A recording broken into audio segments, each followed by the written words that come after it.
Welcome back to the Cannabis Closet, folks. I'm Levi, this is Ben, and time for our third video of this series, and we decided, scrap the fourth video, we're going to roll out our final 10 points in one short video, and we're just going to do like a hot take type of thing, because to be honest, bit more fun, it was punishing those bit more points, relaxed. weren't they? Yeah, Oh they were. Just before we start as well, shout out to our new plants actually. Yeah. Monstera and Men, Ben Mergs hooked us up, so go down and check them out at Southwark Street, Green Lane Market, 10 to 2 on a Saturday. Yeah, great place if you're into your plants. They're doing a whole composting thing at the moment, which was sick. Dude. Basically, the compost is cooking inside, and it's a temperature of 65 degrees inside this pile of bark and leaves and coffee bags, and it's steaming. It's steaming. Dude, they're creating waves down there in Southwark Street, so go and check it out. Bloody good. So yeah, we're going to try and rattle these off as more of like a hot take type of thing. Hot take, don't know if that's the best word, but your first thoughts or first impressions on the points. Yeah. Slightly less research, we will admit, and that's kind of the point of it, to see if we can still make a decent point without doing any research. Yeah. So let's see what we've got. Let's jump into it. The first point is today, point 11 on the Say Note Today website. Pregnant mums and their unborn babies are at risk. Legalization of marijuana has led to major concerns around pregnant mums using the drug. Thoughts? Okay, so pregnant mums are at risk. I don't think midwifery, like every pregnant mum has a midwife, right? Right. This is just off the top of my head right now. Spin it. I think pregnant mums are going to be informed by their midwives that one, alcohol isn't good. Alcohol-induced fetal syndrome, isn't it? Something like that. Increased marijuana use while pregnant, even smoking tobacco isn't good while pregnant. So I just think it's a tough one saying just because we legalize cannabis, pregnant women are gonna suddenly think it's okay. Oh yeah, sweet as, let's spark that one up, bro. I'm pregnant, but no worries, eh? Like, let's disregard all the previous evidence we know and understand. Yeah, let's just throw the baby out with the bathwater. Don't do that. Don't do that. Don't do that. Definitely don't throw the baby out with the bong water. No, don't throw the baby out at all. Don't throw any babies. No baby throwing. No baby throwing. Okay, number 12. The link between cannabis and child abuse, family violence. A certain percentage of people who use marijuana can experience psychosis and may become violent. Right. We have discussed people affected by psychosis will be more prevalent to that. We said that in the first video. If they consume too much cannabis, abuse cannabis. I can understand vaguely where they're coming from there, but it's just clutching at straws, really, right? Because I'm struggling to think of an incident where I've seen someone who's consumed cannabis become violent. I'm not saying that it can't happen through something like psychosis, but as we discussed, the percentage of people who suffer psychosis through using cannabis is minuscule. And we all know that the real issue around that one is alcohol. We've got off kilter, eh? We're doing different questions. We are. That's okay. The 13th point on the list, a reality check. Legalizing cannabis will increase use. What do you think? Oh, you do that one. You know the stats Right. off the top of your head. Okay, yeah. So, What is that? in Canada, Yeah. where they've been legal for over 2 years, the only age bracket that has increased is 55s plus. That's like our parents who have got the kids out of the house. They have something that they can now do legally, which would have been a deterrent for their age category. 100%. They're going to have a great time. And they're going to be like, oh, whoa, what have we been missing out on? And look, the reality is youth usage hasn't increased in Canada. And if you look at the Netherlands, for example, where they've had a whole generation, almost 50 years of access to legal cannabis, their usage rates are more than half of what ours are. So again, not a very good point. Perhaps a valid fear, but statistics do not back it up. It's not. So, yeah. Thanks for that. Yeah, I'll read my own one and I'll yeah.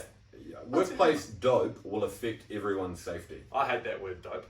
I hate that word dope. It- Because instantly it makes you think of like old mate Dopey from the Seven Dwarfs or Dopey, whatever. yeah. You know? It just thinks of Actually, one of the ads that was banned on the Note to Dope website, their marketing campaign that they've been pushing out through Facebook, was a photo of a potential dope store.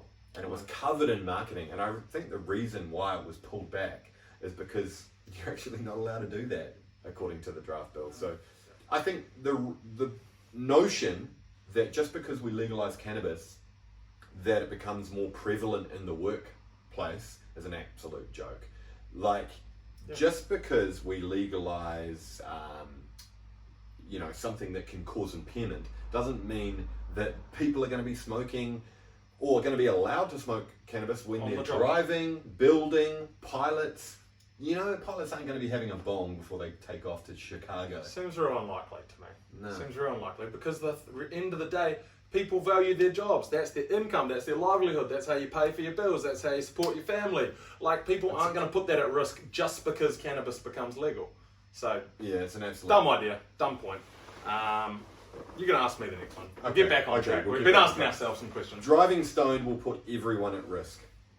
Yeah, again, you can see they get into the end of their list here because driving stoned is actually already illegal, if they didn't know that. Yeah. And again, same thing. Just because something's illegal doesn't mean all of a sudden people think, oh man, I've never done this before, but I reckon I'll be a great stoned driver. And it just doesn't really add up. And look, if they do legalize cannabis, the police are certainly going to have to come up with a better system for testing impairment of drug drivers. Currently, we have a great system for testing drunk drivers. There is a system for testing impaired drivers or drivers people suspect have tried some drugs or done some drugs. Yeah. And that's like an impairment test that you'd see on an old movie where they're like standing on one leg and walking a straight line. Yeah. I was just looking into that before. But they will improve that technology. They will have to if we go down this path. A few people that I've given cannabis to for the first time, I know for a fact that they won't be jumping in their cars and driving. They won't be jumping in their cars and driving. People will take an Uber, or people will plan their evening so that they don't have to do it. And the sad fact of the day is that people who drive stoned are already driving stoned. I don't think it's going to increase that. I think, if anything, it will help put a bit of a cap on that, because there will be more of a fear that police will be able to enforce that type of thing. Yeah, exactly. So, yeah. Here we go. All right, next point. 16. It's a social injustice. Wow. Where do we begin in this? Social injustice. Yeah. What they're saying is basically that legalization does not address the root of any systemic issues and instead only exacerbates these problems by promoting increased drug use and accompanying negative social consequences in disadvantaged communities. I don't have any actual fact or scientific research to back up my point, but I'd say from the get-go, Good place to start. it's a social justice. Yeah. It's a social justice. We are owed it to our people to stop criminalizing the lower socioeconomic people in our societies based on what they're using. So that's what we're doing at the moment. They're talking about systematic racism here, and they're saying it won't address that. But based off everything we've seen in the past, month, year, 2 years, Māori people in our community, the Māori people are 3 times more likely to be convicted of a simple cannabis possession charge. Therefore, if we legalise the possession of cannabis, you can no longer convict anybody, let alone Māori, at a rate of 3 to 1 of possession charges of cannabis. So to me, my voice went all high there. To me, I must be getting excited. To me, if we legalise cannabis, it would definitely address the issue of Māori people specifically being locked up for cannabis use, which is the systemic racism part that they're discussing. The promises of a taxed windfall are grossly overstated. So pretty much in a nutshell, what they're saying here is that the revenue that we're going to gain from marijuana sales is grossly overestimated. What do you say to that? What I say is the New Zealand police currently spend somewhere in the region of 300 million New Zealand dollars a year enforcing cannabis laws.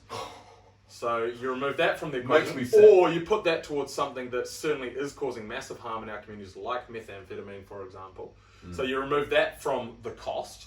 They also estimate that 600 million or so will be earned in tax revenue. So you've got close to $1 billion of money that you didn't have before. It seems to me that's quite a lot of money. I'm no mathematician, but $1 billion seems like quite a lot. And I would just say that, That's a lot of money that you can put towards health and welfare services, addiction services, education services. All of the above. They're attacking anything they can. Anything and, they can. and it seems unjustified. It's getting weak. It's getting real Okay, weak. go for it. Yeah, what do we got? Legalizing cannabis isn't good for the planet. Wow. It's a plant. Okay, these impacts My voice went of a so-called regulated environment, vast amounts of water and electricity needed to power marijuana farms are damaging to the environment. Well, I don't know about that. But what I do know is that I read somewhere the other day that we should be using hemp for toilet paper. I dream of a day where we see the Canterbury Plains covered in hemp farms rather than dairy farms, and we don't have cows shitting in our rivers. We've got hemp farms creating wonderful system cleanliness. I don't know. You know, there might be some real pro science going on there. And if there are any farmers, horticulturalists out there who could give us a bit of an education on that one, feel free to hit us up. We'd love to learn more about that side of it. Okay, hit me. Okay, so number 19. We're getting close. We're reining this in. The black market and gang involvement will continue. It will, actually. And to be fair, for point number 19, when their last dozen points have been piss weak, That's one of their strongest this is one of their strongest points. Because the Regulation and Control Bill states a 15% THC limit and a 14 gram purchase limit. So right there, what they've done is actually created their own they've created a black market for anybody who wants to buy more than 14 grams at a time or wants cannabis of a higher THC percentage than 15%. Now, what we saw in that Paddy Gower doco a few weeks back was that there was only one cannabis strain that he tested that was below 15%, and that was a bit of bushweed, I can't remember where from. The rest of them fell between 15 and 21%. So if they increased the THC limit to 20%, they would chop out a big part of the black market. And I think if they increased maybe to an ounce instead of 14 grams or half an ounce, they would also eradicate a bigger chunk of that black market. Yeah. When you legalize, it doesn't overnight just wipe out the black market because you've got to implement systems, you've got to find supply, and what they will do and what they're trying to do in the bill is encourage currently illegal growers to turn to a legal market, get legal licenses, and provide and supply the legal market. Are they accepting cash? Are they accepting cash? Who knows? The old $20 bill? I'd say they will be. I think they will be. So I think one of their strongest points, and I don't honestly think they've considered that at all. Oh, here we go. You want to finish this off, Yeah, mate? yeah, I'll finish Number this 20. Legalization of marijuana is just the start of a safer, better New Zealand for everybody. Yeah, bloody oath. We don't need to go into their points. What you're saying is the money right there. Yeah. Ben, any final words for the folks at home? No, that's pretty much it, guys. So, once again, any questions? It's been cool getting people's feedback. We love your feedback. We're not expert. Well, I'm not an expert for one, so it's just been fun, really, getting in front of the camera, having a chat, and seeing where it goes. So it's fascinating. Get out and vote. Saturday's the last day you can vote yes. So get out and do it. And send us your questions. If there's any topics that you'd like us to discuss or you want to hear about, please send that through. We always love to get fresh ideas from people watching at home. As Ben said, get out and vote, and let's do this. Let's get this over the line and change New Zealand for the better. did you just say let's do this? Let's do this. Peace.